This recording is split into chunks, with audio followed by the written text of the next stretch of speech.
Hello, je suis Léna, passionnée de bien-être, mieux vivre et spiritualité. J'ai créé ce podcast pour faire connaître au plus grand nombre des méthodes alternatives pour aller mieux, que ce soit physiquement ou mentalement. Quels que soient vos problèmes, quelles que soient vos croyances, restons ouverts, restons curieux et testons. Bonjour à tous, aujourd'hui je reçois Caroline Deblinière, fondatrice de Millet, une jeune marque qui propose aux femmes une alternative naturelle pour mieux vivre nos fluctuations hormonales et je pense qu'on peut toutes se sentir concernées avec les nombreux symptômes que cela peut nous provoquer. Ouh là là! Dans cet épisode, elle nous explique comment elle en est venue à créer sa marque, quels sont les principaux symptômes des déséquilibres hormonaux, des dérèglements hormonaux qu'elle a elle-même connus, du déséquilibre œstrogénique. Il y a plein de déséquilibres dans cet épisode. Comment fonctionne le DIM? Moi j'en avais pris avec la célèbre marque Stroblock à un moment. Je sais pas si ça vous dit quelque chose. On parle des déséquilibres émotionnels que créent les perturbations hormonales, et non, nous ne sommes pas toutes hystériques, mais plutôt victimes de nos hormones. On parle de la périménopause, du stress, du métabolisme féminin vs masculin, c'est pas la même chose, et enfin des produits qu'elle propose pour nous aider à retrouver un équilibre. Bonjour Caroline, je suis ravie de te recevoir aujourd'hui. Bonjour Léna. J'aimerais beaucoup alors en savoir plus sur ton parcours pour savoir d'où tu viens et ce qui t'a amené à vouloir créer ta marque puisque tu es cofondatrice de Millet. Alors raconte-nous un petit peu. Alors Millet, c'est une marque qui a été créée il y a un an. Enfin, les premiers produits sont sortis il y a un an, mais qui a commencé il y a bien plus longtemps dans ma tête. C'est une marque qui, veut dire, a peut-être commencé à prendre ses premières graines, on va dire, à la naissance de ma première fille en 2010, puisque c'est là où j'ai devenu un peu névrosée de tout ce qui est perturbateur endocrinien, équilibre hormonal, Tu comprendre ce qui se m'étonnes. passe dans notre corps. Souvent, c'est la première grossesse qui est un petit peu le point d'ancrage. Et à partir de là, je me suis beaucoup intéressée donc effectivement à la menace silencieuse des perturbateurs endocriniens. Ça veut dire tout ce qui impacte en fait notre équilibre hormonal. Donc ça se ressent, on le verra à trois niveaux, mais il y a vraiment le confort physique, il y a le confort émotionnel dont on parle peu, et puis l'état de la peau et des cheveux. Et puis aussi tout ce qui était en fait autour des tabous féminins, c'est-à-dire des sujets qui sont pourtant omniprésents chez les femmes et dont on parle très peu, et donc qui sont souvent liés à l'équilibre hormonal et souvent sous-diagnostiqués. Donc ça a commencé il y a plusieurs années où j'étais entourée d'experts, on va dire du naturel, puisque je faisais moi-même du développement en fait en compléments alimentaires et en cosmétiques bio. Et donc j'ai été amenée à rencontrer évidemment beaucoup de phytothérapeutes, de naturopathes, mais aussi de médecins. Et donc, c'est des questions que j'ai toujours beaucoup posées parce que je me suis intéressée au sujet et au fur et à mesure, je me suis rendu compte que les hormones, on était habitué à déléguer nos hormones en quelque sorte, c'est-à-dire à prendre la pilule avec toutes les injections, on a fait des enfants, fait pas d'enfants, voilà, au moment où il faut. Et que c'était un terme très médical pour nous, alors qu'in fine, il y a beaucoup de choses qu'on peut faire pour impacter notre fonctionnement hormonal. Et il y a beaucoup de solutions naturelles qui existent depuis des millénaires, parce que c'est pas depuis hier que parfois il y a des soucis qui se posent. Et donc, c'est tout ça, c'est vraiment cette constatation entre, il y a de plus en plus de déséquilibres hormonaux, parce que ça, c'est quelque chose qu'on Oh peut oui. facilement chiffrer. Il suffit de voir les stades des cancers du sein, hein, le x2 en 30 ans, on l'a pas inventé, c'est quelque chose de très chiffré, de très mesurable. Ouais. Les cas d'hypothyroïdie, c'est pareil, on a fait plus 15% en l'espace de 30 ans. Donc il y a beaucoup d'éléments qui nous amènent à se dire, tiens, il y a quelque chose qui tourne pas rond au niveau de l'équilibre hormonal féminin. Et puis de l'autre côté, rencontrer des experts et des initiés qui disent, mais en fait, il y a beaucoup de choses qu'on peut faire d'un point de vue naturel et proposer des alternatives naturelles, en tout cas quand on est en dehors des pathologies, qui peuvent permettre déjà de mieux les repérer, de mieux les vivre et d'éviter que ces inflammations, parce que c'est souvent des inflammations, on en reparlera, ne dérivent vers des choses plus graves. Donc, c'est tout ça qui a précédé la naissance de Millet. Eh ben c'est super, dis donc. Et alors c'est toi qui a commencé à vouloir créer ta boîte, c'est ça? Quels étaient les signaux, les éléments déclencheurs qui te murmuraient à l'oreille qu'il fallait que tu changes ta carrière professionnelle? Ouais, écoute, tu as vu juste. En fait, moi, je voulais pas du tout être entrepreneuse, forcément. C'est-à-dire, j'ai toujours eu des postes. Alors, on disait souvent intrapreneuse dans les boîtes. J'ai souvent beaucoup changé de poste et des postes assez. Enfin, souvent sur des nouveaux projets, etc. J'ai toujours été comme ça de nature. En revanche, j'avais pas du tout, beaucoup trop prudente pour avoir l'ambition de monter ma boîte. Enfin, c'était pas du tout un projet de vie, on va dire. Et il y a eu un moment, un ensemble de synchronicité. Donc, je poussais des gens autour de moi à monter leur boîte autour de ce sujet. J'ai failli monter cette boîte d'ailleurs avec une de mes anciennes collègues. Et puis au fur et à mesure, parce que c'était un sujet en fait où il y avait une vraie colère. J'arrêtais pas de lire des choses dessus, de rencontrer des professionnels. Je me dis mais pourquoi il y a si peu de choses de fait autour de l'équilibre hormonal alors que c'est une question hyper centrale en fait pour notre équilibre. Et en fait, il y a eu un ensemble de synchronicités où à un moment, je me suis dit, bon, allez, là, il faut y aller. Moi, je crois beaucoup aux messages. Et donc, j'ai déménagé dans le sud. J'avais dit, bon, bah, si je déménage dans le sud, près de mes labos, je connais tel et tel labo. Il y en a un qui est spécialisé dans les gels intimes, donc je me lancerai. Et puis après, j'ai rencontré, voilà, mais par pur hasard, à des dîners, voilà, lors de conversations, des gens qui étaient exactement spécialistes du type de produit que je voulais lancer. Et donc, il y a eu un ensemble de synchronicités. On a dit, bon, bah, quand on a déménagé dans le sud, on a dit, c'est bon, je me lance, on y va. C'est trop marrant les signaux, moi je suis complètement d'accord, je fonctionne avec ça et il faut apprendre à les écouter. Mais quand tu es sur le bon chemin, tu as plein de portes qui s'ouvrent, il faut savoir entendre ces messages. Mais c'est fabuleux parce que tu vois là où t'en es maintenant et c'est parce que tu as su les repérer quoi. Alors comment ça s'est passé? Parce que c'est pas facile de créer sa boîte, hein. Ça a dû mettre du temps à peaufiner tout ça. Et être à deux pour créer une boîte, c'est peut-être un petit peu plus facile parce que vous êtes deux hein, fondatrices de Millet. Ouais. Alors, en fait, moi, j'ai commencé, pour tout te dire, 1 an et demi avant Anna. Donc au début, c'était trop drôle parce que donc Anna est vraiment ma meilleure amie. On reviendra à la signification de millet, mais millet, ça veut dire la bonne amie en provençal. Alors, bonne amie pour deux raisons, parce que c'est vraiment un nom qu'on a trouvé doux et l'idée, c'est d'accompagner tu vois, les femmes de manière vraiment experte et bienveillante. Donc c'était vraiment l'idée d'une marque lisible, bonne amie, mais aussi c'est un clin d'œil à Anna que je connais depuis 25 ans. Et en Trop fait, mignon. Anna fait partie donc de copines de lycée, tu vois, ça ne nous rajeunit pas. Et en fait, elle m'a vachement poussée quand j'ai parlé du projet, quand je cherchais des fameuses personnes pour lancer le projet. Elle m'a vachement poussée en me disant non mais vas-y, c'est un super projet, il n'y a pas de doute. Et donc, elle a suivi le projet depuis le début. Elle m'a présenté quelques associés avec qui ça n'a pas marché. Donc, en fait, au fur et à mesure, et puis au confinement, elle m'a dit, bon, bah, c'est bon, j'arrête, j'en peux plus, je veux quelque chose qui ait du sens. Ça fait un moment qu'elle réfléchissait à changer de métier. Je te rejoins sur le projet. Puis moi, je pouvais pas trouver mieux parce que c'était quelqu'un qui, en plus de m'avoir poussé, que je connais par cœur, avec qui on fonctionne bien, et qui, en plus, connaissait le projet depuis vraiment sa jeunesse, depuis le jour où j'ai dit, bon, ça y est, je me lance, je vais créer ma marque. On avait littéralement une WhatsApp list, ça a été dedans depuis le départ, avec toutes les personnes avec qui j'avais travaillé. Donc en fait, voilà, ça a été une évidence. Et effectivement, après 1 an de projet de démarrage, je me suis dit, je peux vraiment pas continuer toute seule, quoi. Avec qui je décharge mon stress? Qui j'ai en face de moi Non pour mais c'est dire, ça. j'en peux plus. Et puis même, je crois Et... qu'une personne en plus, ça apporte du recul, ça te motive. Je pense que c'est vraiment Exactement. moins difficile, entre guillemets, même s'il y a toujours des difficultés et des challenges. Mm. Mais... Non, mais dans la jeunesse d'une boîte, tu as parfaitement raison. C'est qu'au début, bah, on n'y croit pas trop. On a une idée, enfin, en tout cas, moi, dans mon cas, j'avais une idée très claire des produits que je voulais lancer, parce que c'est vraiment ce que j'avais creusé le plus longtemps en amont avec des experts. Donc, c'est vraiment le démarrage en amont, bien avant de savoir quel nom, quelle forme ça prendrait. Et puis, par étape, en fait, la boîte devient prendre de l'existence, une existence réelle, plus autonome. Et c'est vrai que le fait d'avoir un associé, ça change tout, et en niveau de stress, en niveau d'échange, et évidemment en capacité de travail, et en tout, quoi. Tout d'un coup, l'ambition n'est plus la même et on part vraiment. Donc, Ouais. je remercie encore Anna de m'avoir rejoint sur le projet, parce que c'est toujours risqué de se lancer. Bah, puis, oui, et ça peut être risqué d'ailleurs de se lancer avec sa meilleure amie, mine de rien. Ça peut, voilà, ça passe ou ça Ouais, casse. Mais bon, a priori, là, ça passe, puisque ça fait ça quand même plus d'un an passe. et demi. Donc c'est super, quoi. Alors, en créant votre marque, qu'est-ce que vous avez voulu apporter de différent? Qu'est-ce qui manquait dans ce secteur de in et out?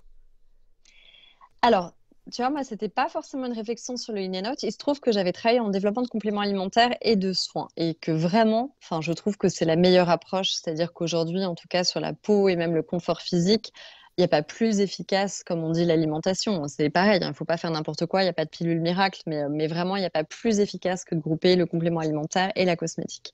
Ouais. Ce qui manquait vraiment, c'était pas tant l'approche in and out, c'était vraiment un vide de marché par segment. En fait, j'ai envie de dire tous les segments qui n'étaient pas forcément sexy, parce que mine de rien, aujourd'hui, quand on parle d'inconfort mental, même si on en parle de plus en plus, ou de sécheresse intime, il y a eu beaucoup d'initiatives là dans la dernière année principalement. Mais quand tu regardes même 2 ans en arrière, c'était vraiment un vide de marché. Moi, je me suis pris des Hmm. réflexions, même par rapport à des développeurs, mais pourquoi tu veux te lancer là-dedans? Ça sert à rien, c'est un marché pas valorisé. Mais je disais, mais les formules, par exemple, pour l'intimité féminine, c'était une catastrophe. Ouais. Oui, mais regarde, ça coûte rien, c'est un marché qui est laissé de côté depuis des années, c'est pas ça qui construit une marque, donc je peux en accumuler des anecdotes comme ça, j'en Il ai y à aura rappel. toujours des gens pour te mettre des bâtons dans les roues, hein. C'est fou, Vous hein. voulez faire du naturel ou de l'efficace? Bon, voilà, donc je Ah, ferai un j'adore. florilège un jour de toutes ces choses absurdes, C'est clair. Voilà, donc résultat, il y avait vraiment, je trouvais qu'il y avait un vide de marché, surtout sur l'accompagnement.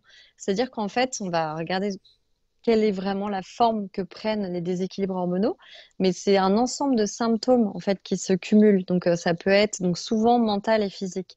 Donc souvent tu vas avoir plus d'irritabilité ou des difficultés d'endormissement avec des seins plus tendus par exemple ou des douleurs au ventre. Et en fait, ce qui était gênant, c'est que les symptômes étaient pris vraiment à part. Donc, c'est là où l'holistique, le holisme prend tout son sens.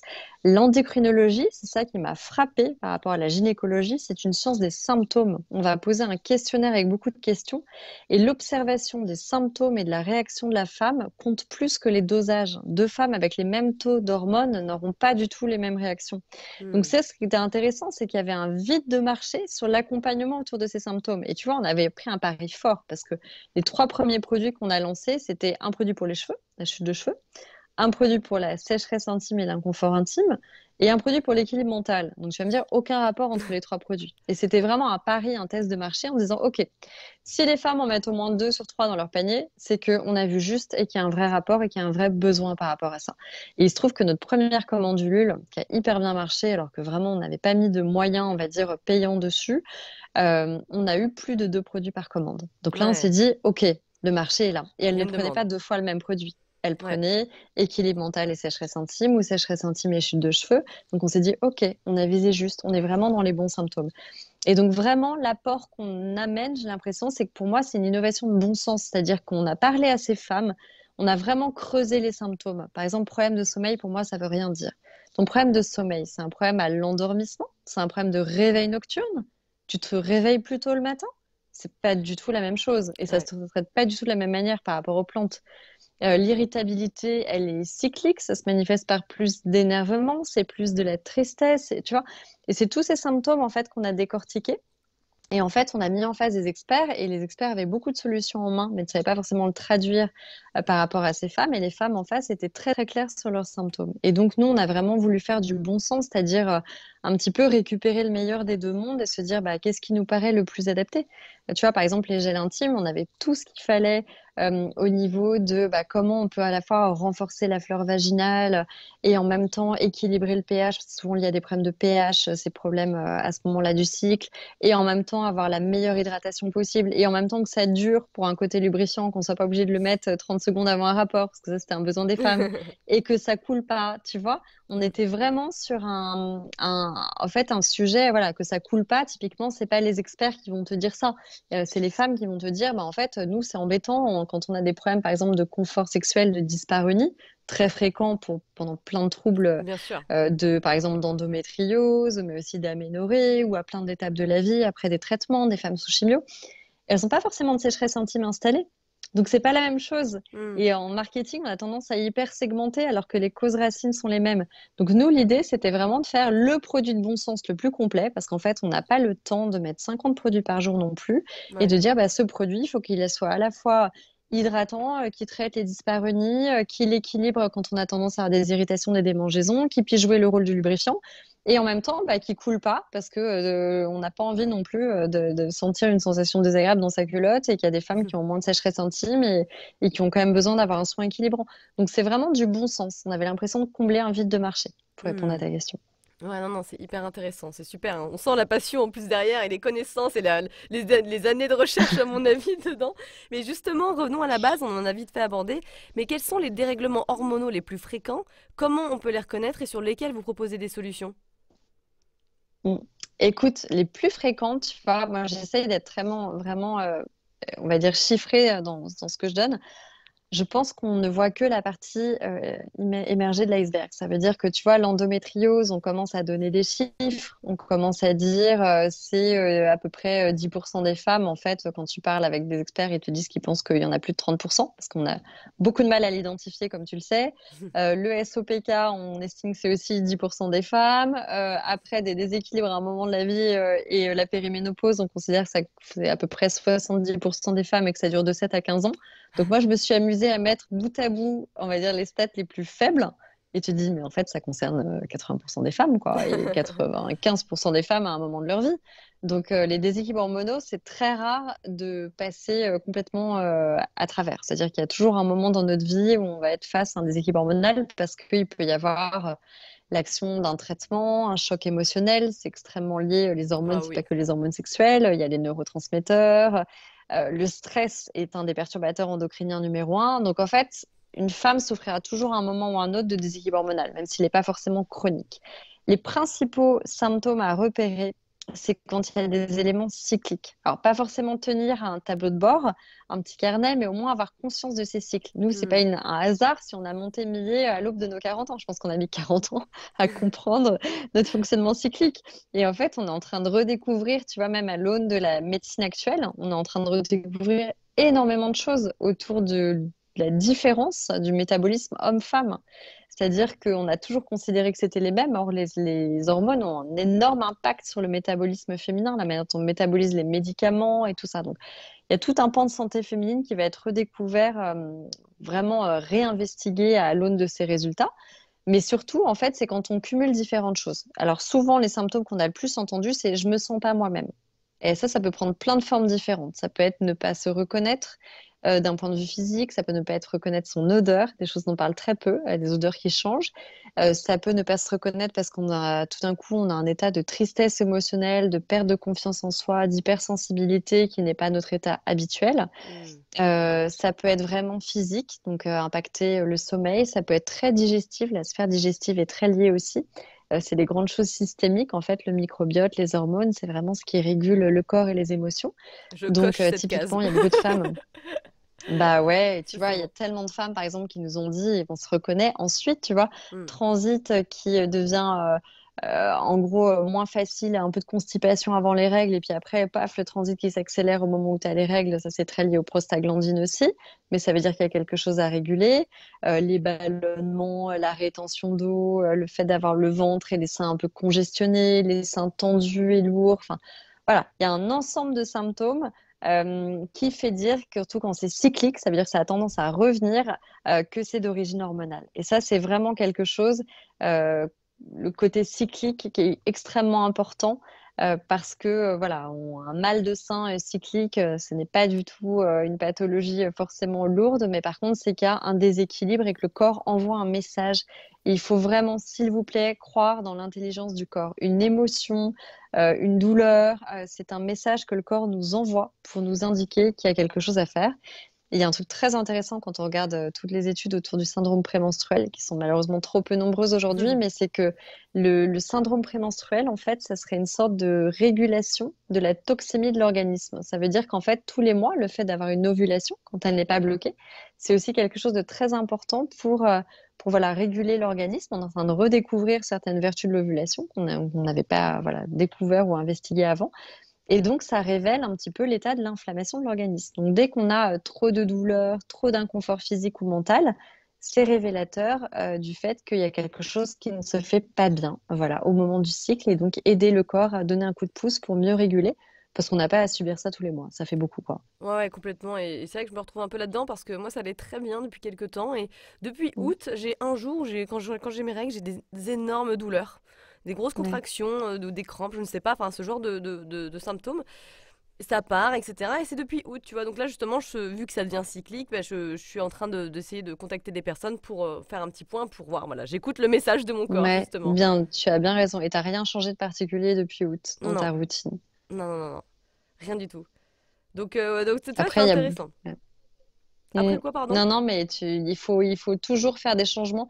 Tu vois, par exemple, la phase de périménopause, par exemple, c'est quelque chose de très intéressant aussi. C'est que il y a beaucoup de femmes qui, par exemple, supportent moins bien, tu vois, ça peut être l'alcool, ça peut être certains aliments, ça peut être. En fait, c'est une phase où le corps change. Il y a des phases où le corps change. En fait, il passe à un autre état. Donc, c'est pas une pathologie.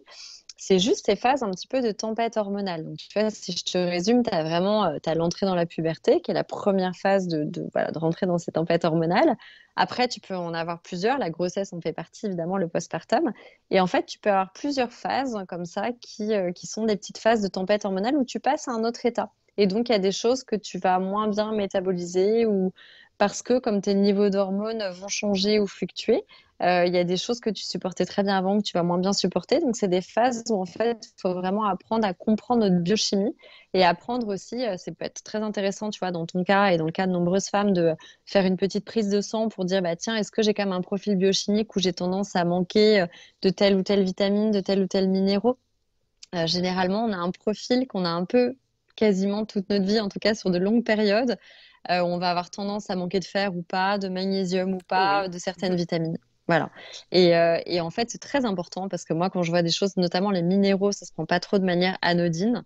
Alors, petite exception pour le magnésium parce que ça concerne plus de 80% des femmes, Ça, donc c'est sûr. beaucoup, beaucoup de femmes. Ouais. Mais par exemple, le fer, moi, je suis très choquée de voir beaucoup de choses à base de fer sur le marché parce que le fer, faut savoir que tous les minéraux, quand on en prend trop, c'est pro-inflammatoire et c'est pas parce qu'on a des règles abondantes qu'on manque de fer. Donc, Hmm. c'est quand même très important parfois de faire un petit check au moins de, bah, tiens, quel est, dans les grands traits au moins, notre profil biochimique. Bah justement, moi, en ce moment, parce que j'ai des grosses carences en Mm. fer, et effectivement, je suis en train de me complémenter en fer. Et tu vois, par exemple, c'était au bout de 3 mois, donc là, va Mm. falloir que je refasse une prise de sang pour vérifier Exactement. évidemment que ça aille bien. Exactement. Donc c'est vrai que Mm. c'est important de se faire suivre par un spécialiste de santé par rapport à ça, mais de faire le point pour savoir bah, qu'est-ce qui se Mm. passe aussi, et de corréler ça avec les symptômes. Complètement.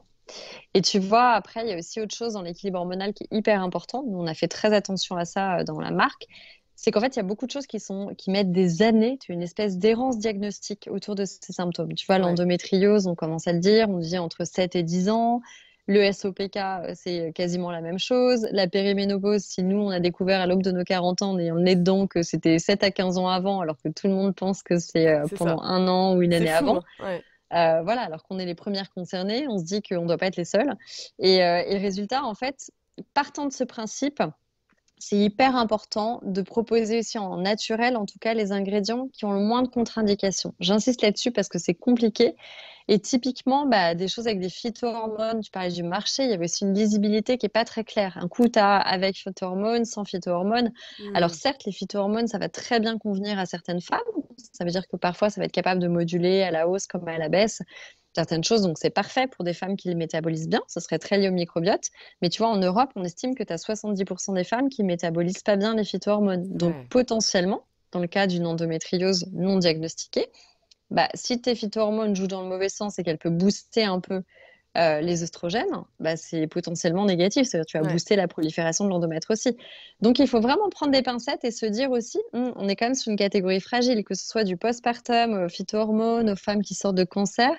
Euh, on a vraiment porté la plus grande attention possible, on va dire, aux contre-indications et donc à avoir les plantes sur lesquelles on a le plus de recul. Tu vois, on n'a pas sorti des plantes miracles du chapeau et il faut faire très attention quand on supplémente ou quand on prend des ingrédients C'est clair. à bien aussi se faire accompagner ou conseiller. Et moi, j'adore pour ça, pour le coup, des plantes adaptogènes parce que les plantes adaptogènes, c'est souvent, enfin, celles qu'on a privilégiées nous, c'est souvent celles sur lesquelles on a le plus de recul et voilà, qui ont le moins de contre-indications, celles qui ont la Exactement. capacité de s'adapter le plus à l'organisme.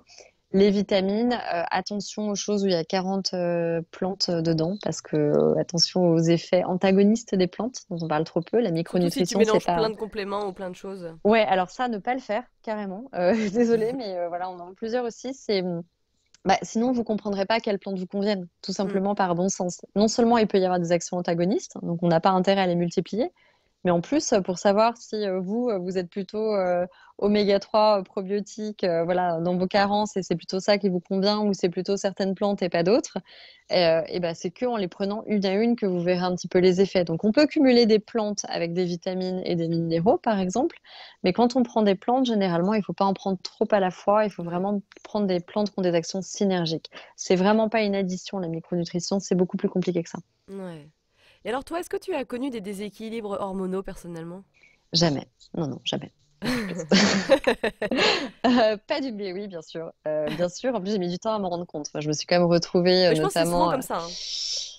Ouais, et puis en plus, j'avais une maman qui avait pas eu forcément de douleur, par exemple, de règles. Donc, typiquement, bah, qui pensait que c'était un truc un peu inventé pour les filles pour rater les cours de gym.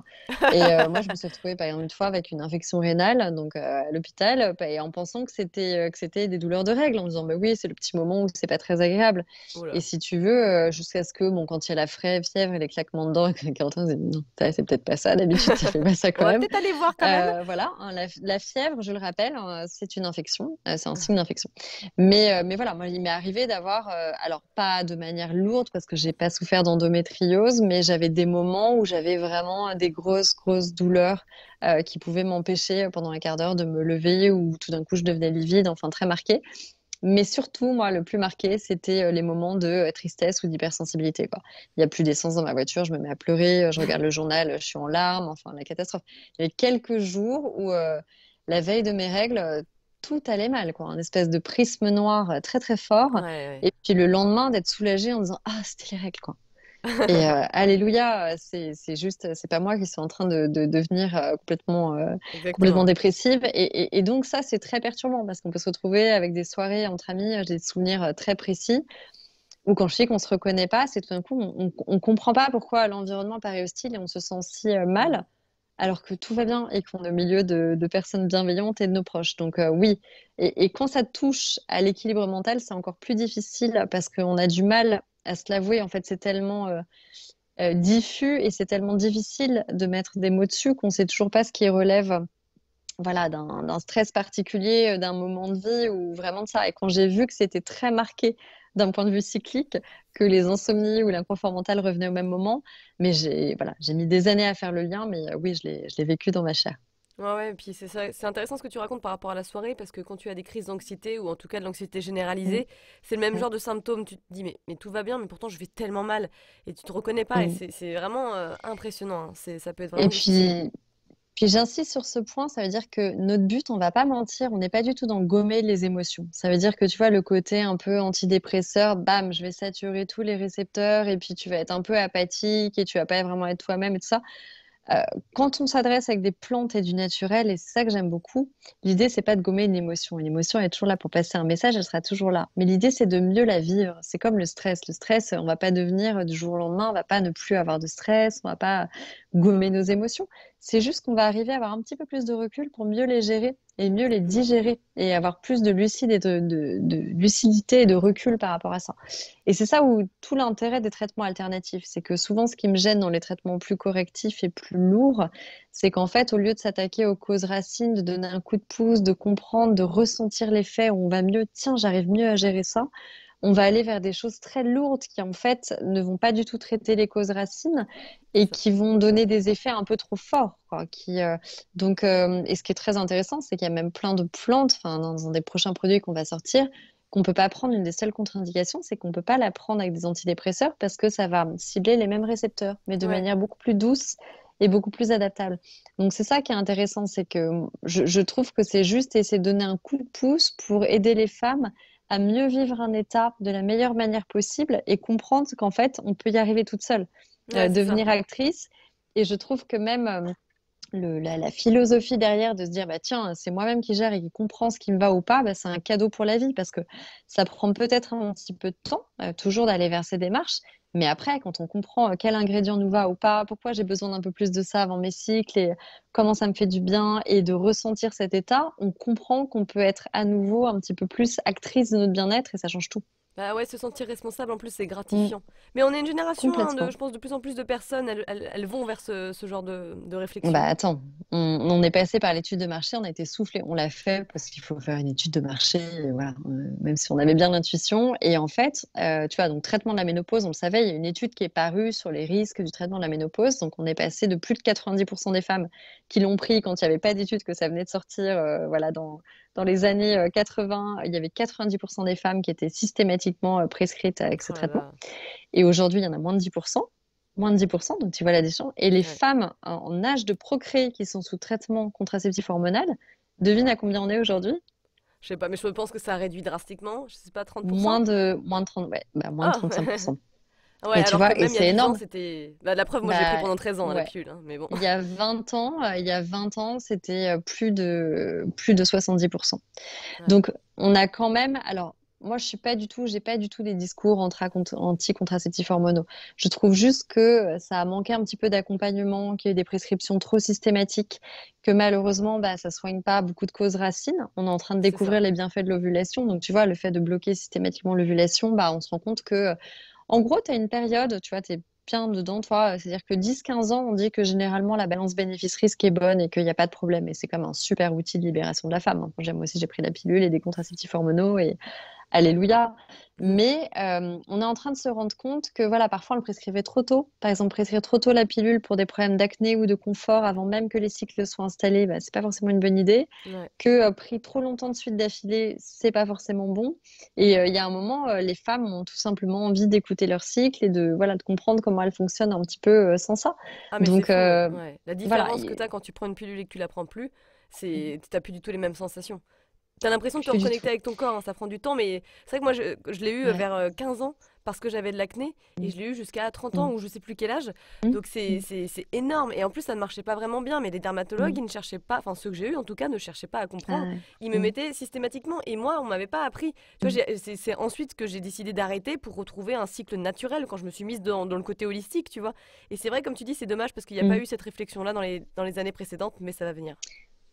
Ouais. Ouais, ça va venir. Et puis, il faut aussi dire qu'on a l'âge de pierre niveau contraceptif, hein, parce qu'on n'a quand même pas beaucoup de choix. Et on n'a pas Et avancé, voilà, hein. entre un stérilet en cuivre, c'est moi, et tous les moyens contraceptifs hormonaux, donc si on veut sortir du hormonal, si on veut sortir de bloquer l'ovulation, il n'y a pas beaucoup de choix. Et Non. en fait, ça avance beaucoup. Donc, petite bonne nouvelle, ça avance beaucoup outre-Atlantique, parce qu'on va enfin avoir des premiers dispositifs un peu innovants. Alors, ça met beaucoup de temps à venir sur le marché, mais qui vont permettre, par exemple, de juste modifier un petit peu la glaire. Il y a aussi les pilules pour hommes qui reviennent sur le tapis, où il y a beaucoup d'études aussi.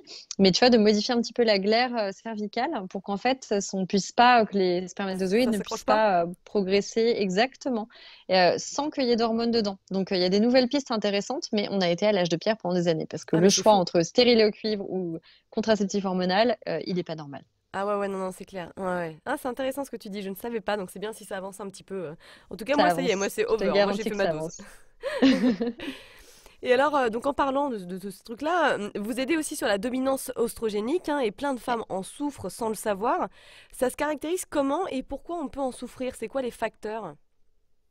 Alors, la dominance oestrogénique, ouais, tu fais bien d'en parler parce qu'en fait, c'est vraiment un des facteurs. C'est pas une pathologie en tant que telle. La dominance, c'est, on va dire, les hormones interviennent toujours l'une par rapport à l'autre.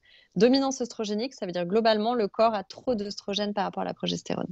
Donc, en quoi c'est embêtant? C'est qu'en fait, aujourd'hui, on est dans un environnement hyper pro-œstrogénique. C'est-à-dire qu'on parle Oui. beaucoup des perturbateurs endocriniens.